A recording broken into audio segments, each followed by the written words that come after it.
Allahu Akbar, Allahu Akbar. La ilaha illallah.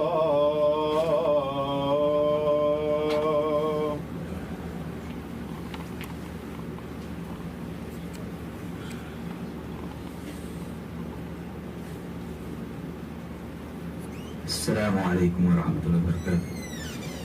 نحمده ونصلي على رسول النبي الكريم. أعوذ بالله من الشيطان الرجيم. بسم الله الرحمن الرحيم. الحمد لله رب العالمين الرحمن الرحيم مالك يوم الدين. إياك نعبد وإياك نستعين. اهدنا الصراط المستقيم صراط الذين أنعمت عليهم غير المغضوب عليهم ولا الضالين. آمين. قال الله تعالى في شان حبيبي إن الله وملائكته يصلون على النبي يا أيها الذين آمنوا صلوا عليه وسلموا تسليما. اللهم صل على سيدنا مولانا محمد وعلى آله صل على سيدنا مولانا محمد بارك وسلم عليه صلاة وسلاما عليك يا سيدي يا رسول الله. Today is the 28th of Dhul Hajj. I think last time I was wrong. I said last Friday I said 20th, but it was the 21st.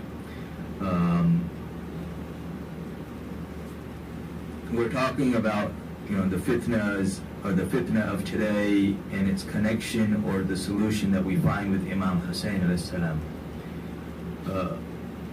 But since today is the 28th, just a few words on what happened on the 26th of Dhul Hajj.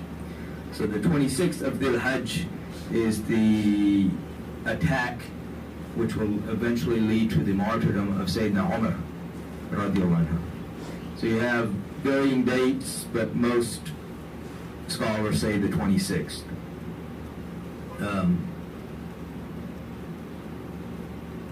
When we look at Sayyidina Umar radiallahu anhu, Rasulullah sallallahu alaihi wasallam, he said that there is a door, and so long as that door is closed, or when that door is broken, then the fitnas will start to come. These trials and tribulations will start to come. And so the companions, being intelligent as they were, they asked, Ya Rasulullah sallallahu alaihi wasallam, will that door be opened or will that door be broken? And he says that the door will be broken. So they understood that to mean that whoever this door is will be martyred. Because if you would pass normally, then the door would be opened. This is also why Sayyidina Ali karamallahu wajh, during the Khilafah of Umar radiallahu anhu, Ali radiallahu anhu was Chief Justice. There was an official position of Chief Justice, and Ali radiallahu anhu was in that official position. During the Khilafah of Abu Bakr radiallahu anhu, there wasn't any official position, but Ali radiallahu anhu acted as Chief Justice. But now you have the official position, and Ali is the one who is placed in that position. He, of course, is the most knowledgeable amongst the companions of Rasulullah sallallahu alaihi wasallam, in general and specifically in fiqh and the ahkam of the Quran, the rulings and everything else as well, because he is the door to the city of knowledge. And so when Umar was sending the armies to Persia, he himself wanted to go and lead those armies. And Ali is the one who told him no, he could not go. He says, if something happens to you, then who will uphold Islam? Who will protect Islam? Even though you have all of these great companions there that are still there, yet Ali says, no, you can't go, because if something happens, then what will happen to Islam?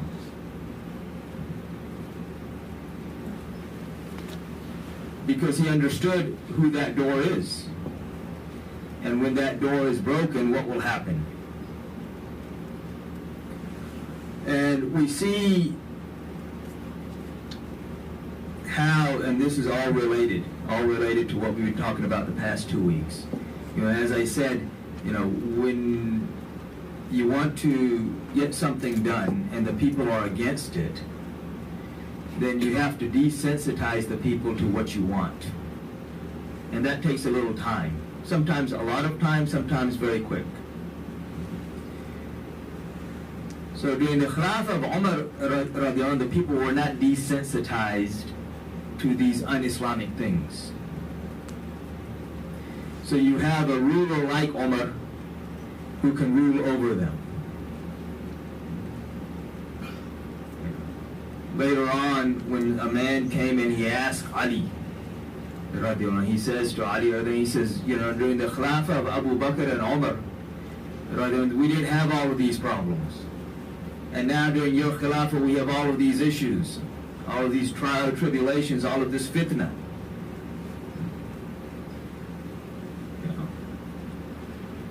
Ali answered him according to who he's speaking to. So Ali simply says to him, he says, because during the time of Abu Bakr and Umar, they had advisors like me.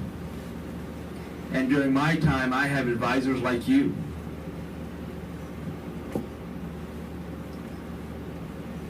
Allah subhanahu wa ta'ala appoints leaders according to who's being led.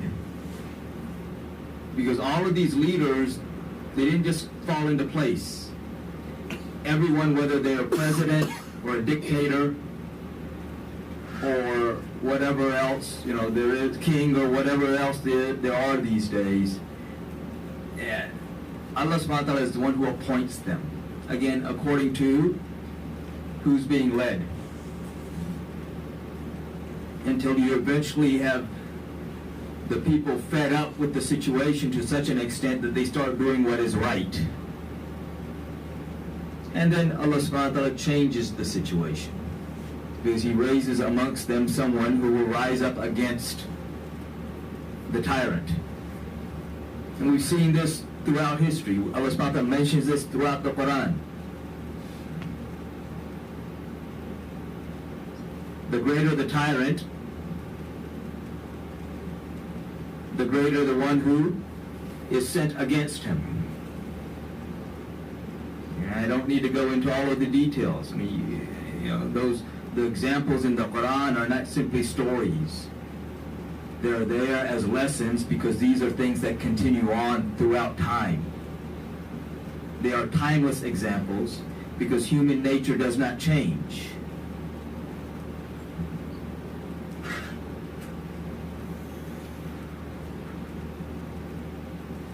And we see, if we really analyze why Umar was martyred, he was martyred upholding a certain rule of decency. There was a Persian slave, Abu Lulu, Pharaoh's Abu Lulu, who had been captured in the campaigns against Persia. He had not accepted Islam, even though there were other family members of his, including his daughter, who had. He was a slave of Mughira bin Shu'bah, radiallahu anhu. So he comes one day to Umar, and he complains to him that, he doesn't treat me well, and he doesn't pay for my services. So he asked him, what do you do? And he was a blacksmith, a very good blacksmith. So he asked him, how much does he pay you? And he said, so much. And he says, well, I think that's fair for someone in your standing. And you need to be loyal to your master. So Pharaoh thinks, he's not going to say anything to Mughira. So he starts plotting against him. He gets a dagger. He infuses it with poison. In the meantime, Umar has already spoken to Mughira bin Shu'bah and told him to treat him better, treat him well. There's a saying here, you don't sing to the choir. Like these days when people get married, they hand the woman a book on the woman's rights and they hand the man a book on the rights of the man. And then we wonder why there are problems. Everybody knows their rights. You need to be aware of the rights of the others. Am I fulfilling the rights of the others? So Umar radiallahu is telling Firoz to fulfill the rights of Mughira, and he's telling Mughira to fulfill the rights of Firoz. So this is why Firoz then goes on to assassinate him as he comes in to lead, as he's leading the Salat al-Fajr. You know, he hides and then he stabs him, and then they eventually catch him.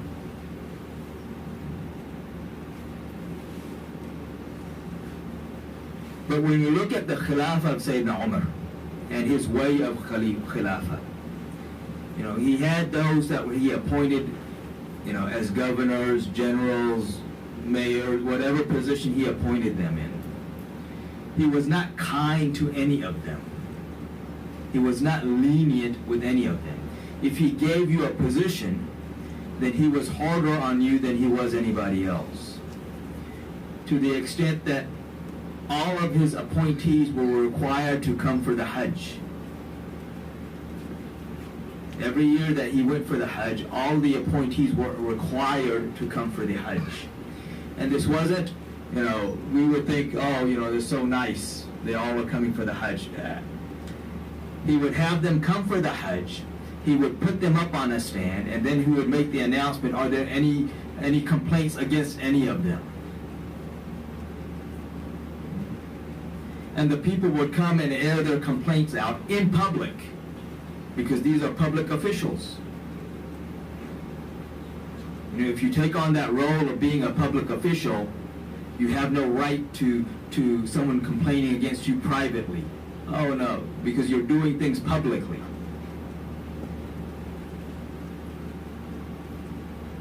You know, when the Imam makes a mistake leading the Salat, you don't go to him afterwards and say, oh, you made a mistake. I didn't want to embarrass you in front of everybody else. He's leading the Salat. When he makes a mistake in the Salat, you correct him then. Doesn't matter whether his feelings are hurt or not. Same thing for government officials. If they accept that position, well, their private life is very limited now. And so you would have people come and complain about so-and-so and so-and-so. And he would chastise them there in public. He would ask them, what's your response? If they didn't have a decent response to the complaint, he would chastise them in public in front of everybody.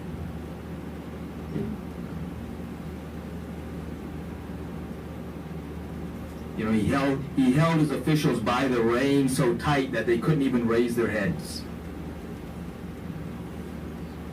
This is how he kept that door closed of all of the fitnas coming in. Even some of his governors complained, why are you so harsh? He said, well, if you don't want me to be harsh, then don't accept the position.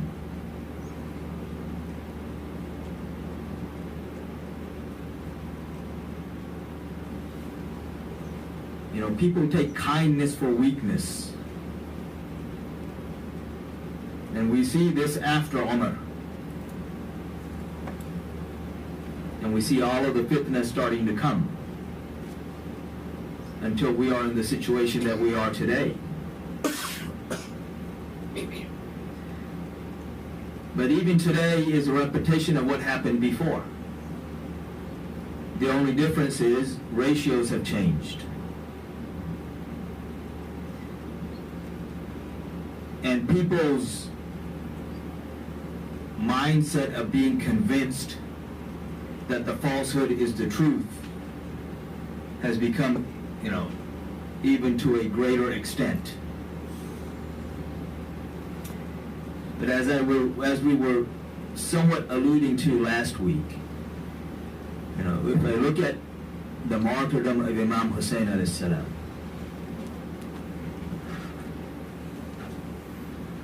this is not even 50 years after Rasulullah. sallallahu alaihi wasallam.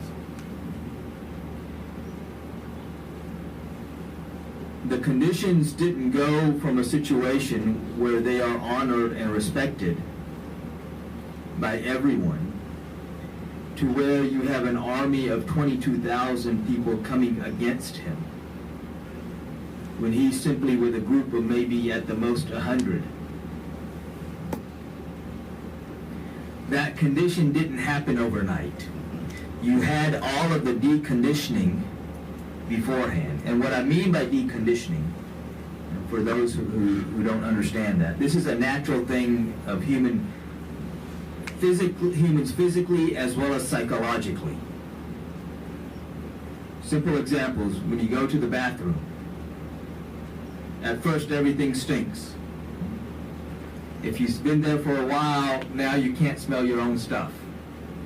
Somebody else walks in, then they can smell it. Because you're deconditioned to it after a few minutes. Same thing with pain. If you strike yourself with the same pressure, initially it hurts. But if you continue the same pressure, the same rhythm, then you become deconditioned. That nerve simply says, "Oh, this is normal."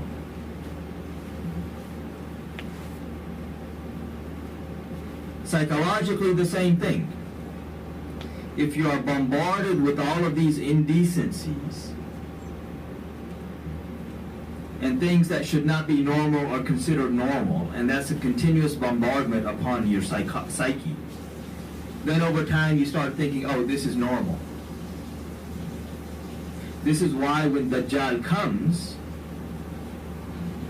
Rasulullah sallallahu alaihi wasallam, he told us that he will have with him hell and heaven and paradise. But his hell whoever enters his hell will in actuality will go to paradise. And whoever enters his paradise in actuality will go to hell.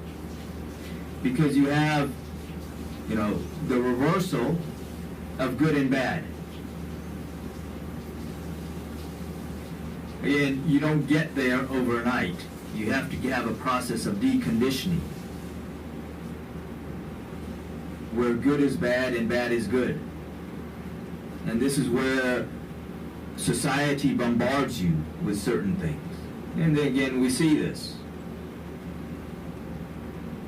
Things that were considered, even by non-Muslims, an abomination just 20 or 30 years ago,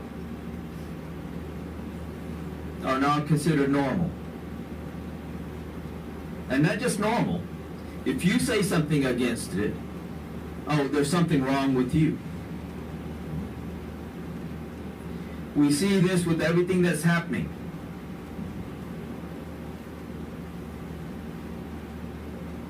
It's not normal to be able to justify the killing of children, irregardless of whose children they are. That's not normal. But this has been a decades-long process of deconditioning, where now the world sees this. Oh, it's just what goes on over there.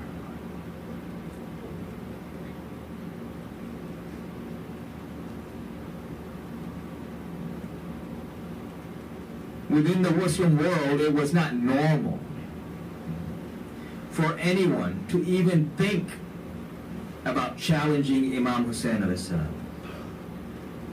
to even think about challenging the household of Rasulullah sallallahu alaihi wasallam. Before the door of the fitna was broken, we see Sayyidina Abu Bakr Siddiq radiallahu anhu. In the hadith is in Bukhari, where he says that I prefer to do good to the household of Rasulullah sallallahu alaihi wasallam over doing good to my own household. And these weren't simply words. This is what he did. We see that same attitude with Sayyidina Umar radiallahu anhu.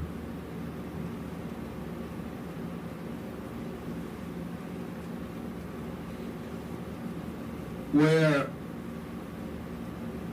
You know, when he came up with the system of the distribution of the spoils of war, you know, you had all of these spoils of war coming in. How do you distribute this?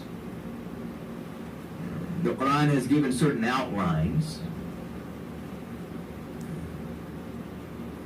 Of course, in Surah Anfal, Allah subhanahu wa ta'ala says what? يَسْأَلُونَكَ عَنِ الْأَنفَالِ, that they ask you about the spoils of war. And the answer is that the spoils of war are for Allah and His Messenger, sallallahu alaihi wasallam.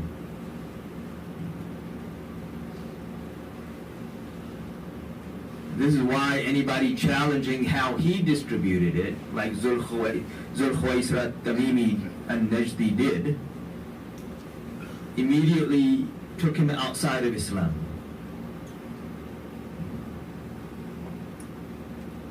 Simply asking the question, of course, he asked the question very rudely and questioned the authority of Rasulullah sallallahu alaihi wasallam, which also puts you outside of Islam. But Umar, when he came up with this system of okay, you know, so and so received so much and so much, the companions of Badr received the most. You know, the companions of Badr received the most, and then those who were in Uhud, and then those who were in Hudaybiyah, and so on, and the wives of Rasulullah a certain amount and stuff. But the companions of Badr received more than anybody else. But he also included in that list Imam Hassan and Imam Husain AS. And whenever the spoils would come, he would give to them before he gave to anyone else. And this is why his son Abdullah ibn Umar questioned him.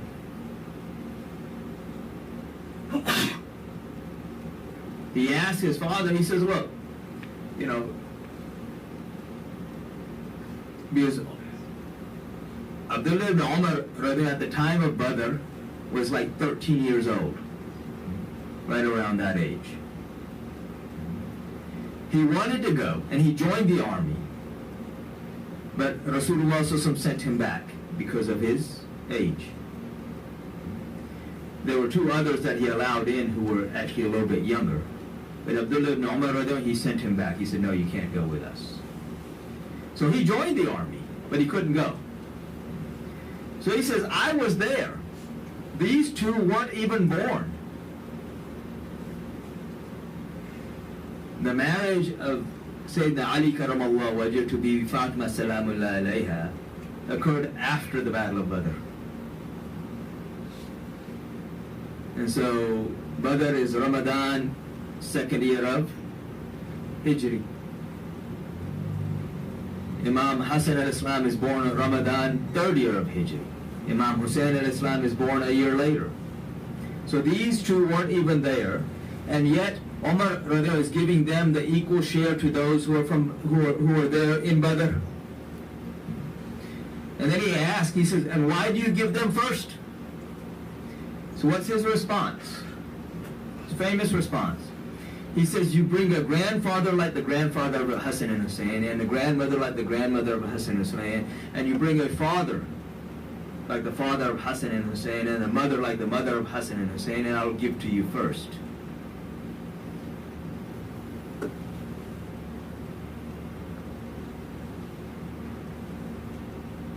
So this is the attitude of the believers before the fitna starts to come in. And now we're on the tail end of all of these fitnas. So now we see the attitude of those who claim to be believers. The exact opposite of the attitude that we know are true believers.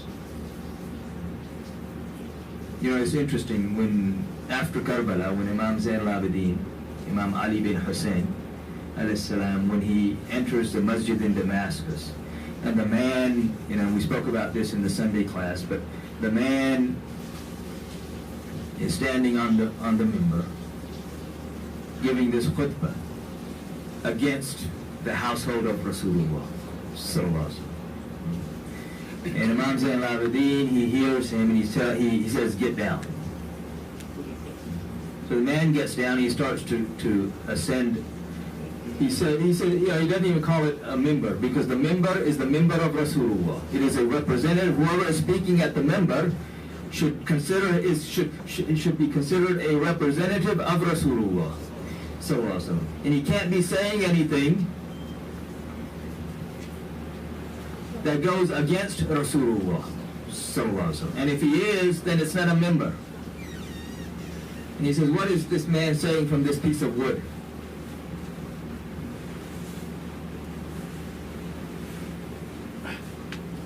And he starts a khutbah, time's ending, so I'll end with this. He starts a khutbah. And of course he starts with the praise of Allah. And then he says that we from Ahlul Bayt have been distinguished with 6 characteristics. The household of Rasulullah has been distinguished with 6 characteristics. Knowledge. So number 1 characteristic, knowledge. أنا مدينة العلم وعلي بابها. And the hadith is sahih, regardless of what people say. If you look at the decent scholars, they all say there's no doubt in it. Anyone who has doubt in it, you question his knowledge. If you look at knowledge that spread throughout the world, where did it come from? That household. The knowledge of tasawwuf, Imam Zain al-Abidin. All of the tasawwuf that exists today traces back to him. The knowledge of physics, chemistry, mathematics, astronomy, biology, physiology. The knowledge of fiqh, hadith, Quran, tafsir, all of these knowledges, they trace back to Imam Jafar Sadiq. So all knowledge extends from them, because Allah subhanahu wa ta'ala has given them the knowledge. So the first thing he says, knowledge. And then he says, hilm, forbearance. Through all of these atrocities, not a single complaint.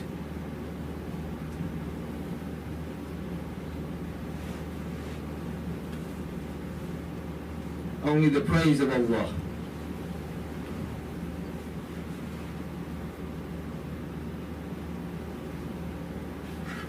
Generosity. Those who give both in times of plenty and in times of need. The verse, وَيُطْعِمُونَ الطَّعَامَ عَلَى حُبِّهِ مِسْكِينًا وَيَتِيمًا وَأَسِيرًا. Who was it revealed in honor of, other than the household of Rasulullah Sallallahu Alaihi Wasallam? Even when they are in need, their hands are never tight, always open.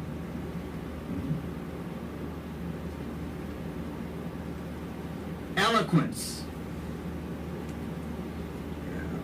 One time Rasulullah, he asked the companions, he said, what is the most common or most commonly used letter in Arabic?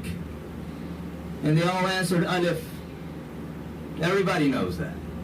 Alif. You think about, anything, there will be alif somewhere. Sayyidina Ali karamallahu wajh immediately stood up and gave a whole khutbah without a single alif. Eloquence.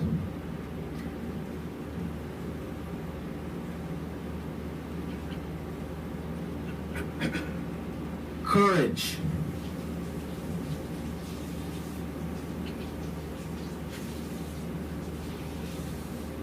إن تنصروا الله وينصركم ويثبت أقدامكم. That help Allah, and Allah will help you by making your feet firm. And we see this throughout. We look at Sayyidina Ali karamallahu wajh. One of the virtues of Sayyidina Abu Bakr Siddiq radhiyallahu mentioned by his daughter, the mother of the believer, Bibi Aisha Siddiq radhiyallahu, is that on the day of Uhud, when everyone was moved away from the Rasulullah, the first to come back was her father Abu Bakr radhiyallahu anhu. What did he see when he came back? He saw Sayyidina Ali karamallahu wajh moving around Rasulullah sallallahu alaihi wasallam, protecting him.